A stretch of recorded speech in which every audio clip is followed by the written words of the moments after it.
Hello, beautiful people. Welcome back.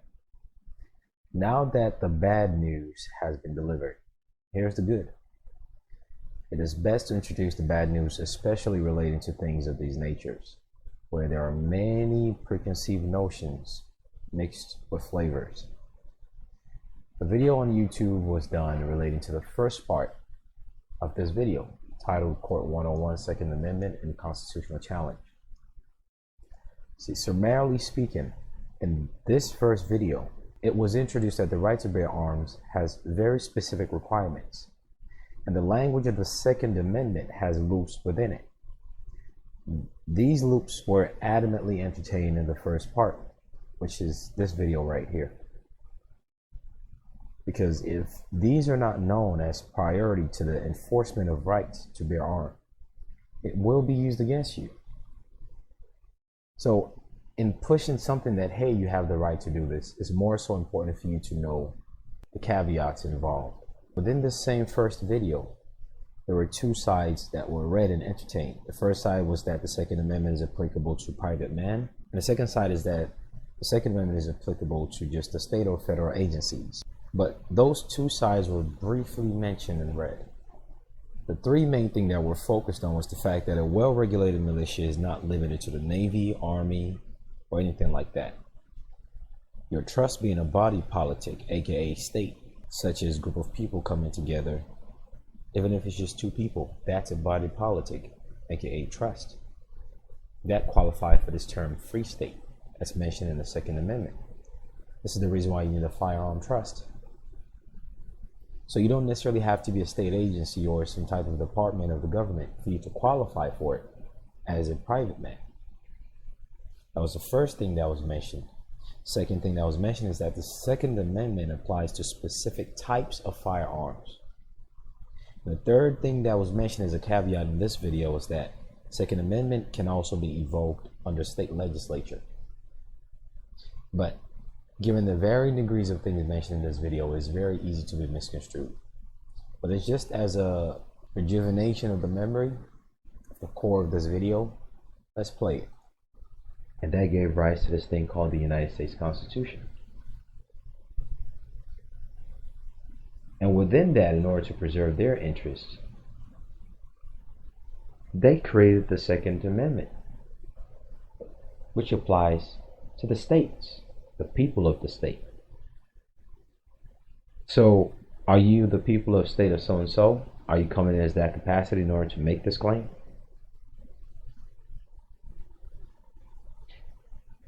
That is the second qualifying factor that was omitted from you when you heard or read that the Second Amendment affords you the right to bear arms.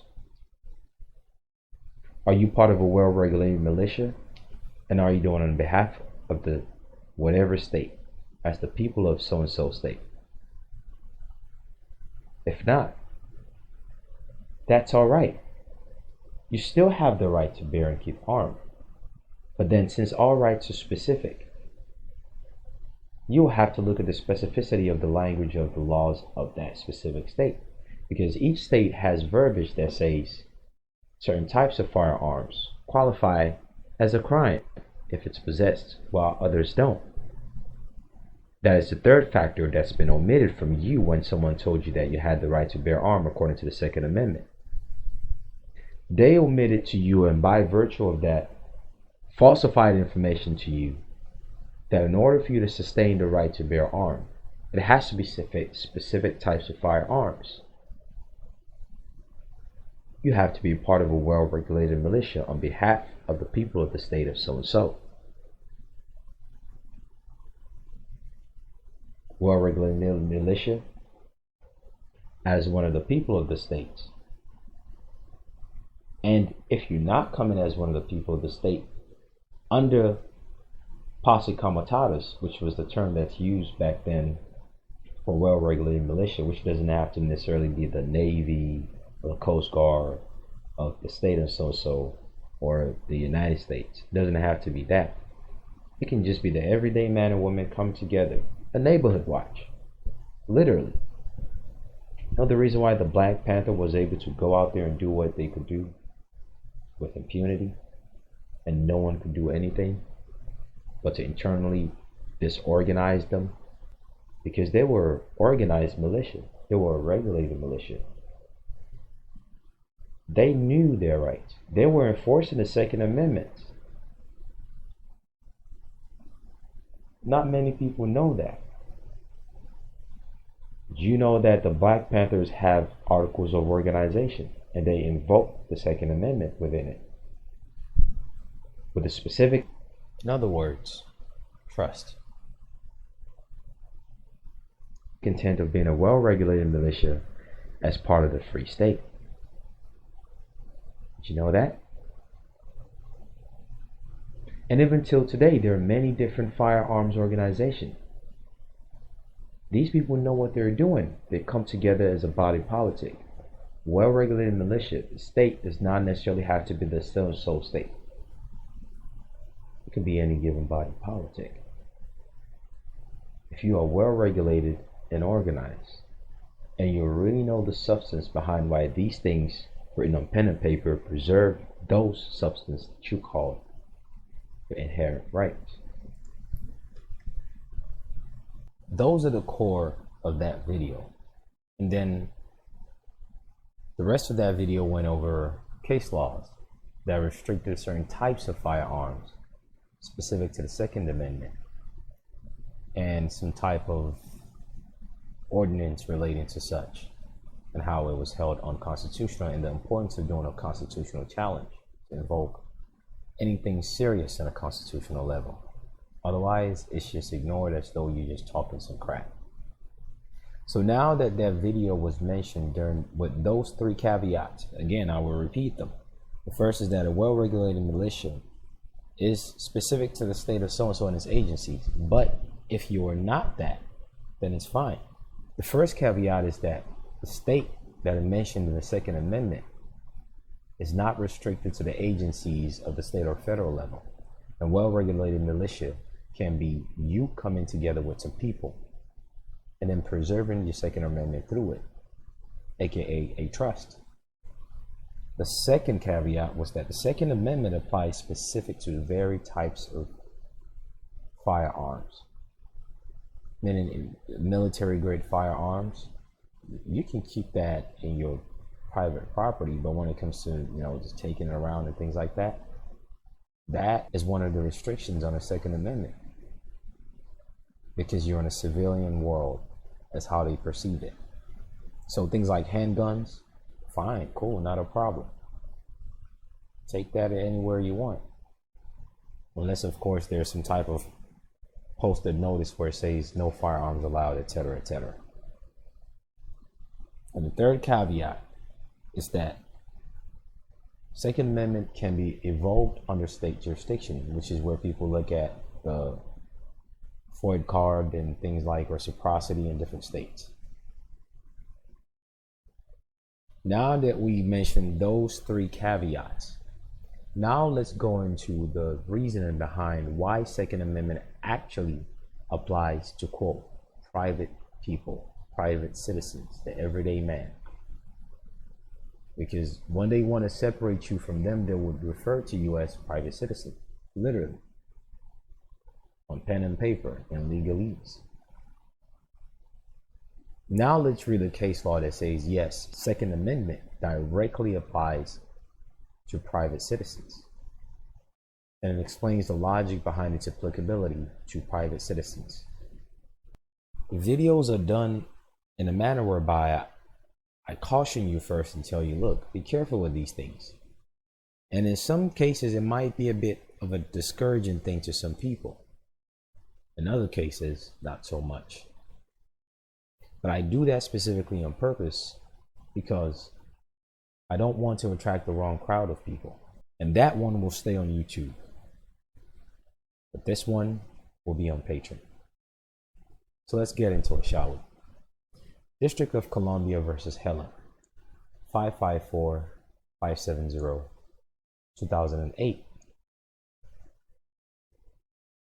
The case laws we went over in that first video were much later, were more recent. But They didn't entertain whether it can be owned by a private citizen or not. They just entertained the types of firearms applicable to the Second Amendment. If you're saying you have a right, well, what are the specificities of those rights? That's what we went over in the first video, which is a type of firearms. And the fact that you need a trust. Summarily, that was what was mentioned. And that third, they also regulated in their way on a state level. So that's that for that first video. So we know what type of firearm is applicable now. And we know that you need a trust. And we know that they have their own regulations. But now the question in this second part is it really applicable to private people or not? In other words, will validate it. That's the reason why this Patreon post was made. And that is the reason why that first part of video was made. Very, very important qualifying factors. To possess, to use, to transport are three different things. The type of firearms applicable to Second Amendment is another issue. And of course, my trust is that at this point you realize the importance and necessity of trust to protect that private property. Because someone else created it with their serial number on it. And trust me, that is a trust number. No different than a Social Security number is a trust number administered by the trust called Social Security Administration. You have to place those things into a trust to protect it and to affirm and stamp the fact that this is regulated. They regulate it if you're in a public place, because now there are lives of other people involved, because you have something that you're carrying that can take those lives of those people. You really have to stop and look at these things from a logical, emotional, and spiritual level. You really have to stop and look at these things from a totality of circumstance. But within your home, you can let loose. You don't need any type of permit for that. And see, let me just throw this out there. When you actually have that firearm trust, there are correspondence you're supposed to send to certain entities. It's the ancient right of individuals to keep and bear arms. It's an ancient right. So that the ideal of citizens' militia will be preserved.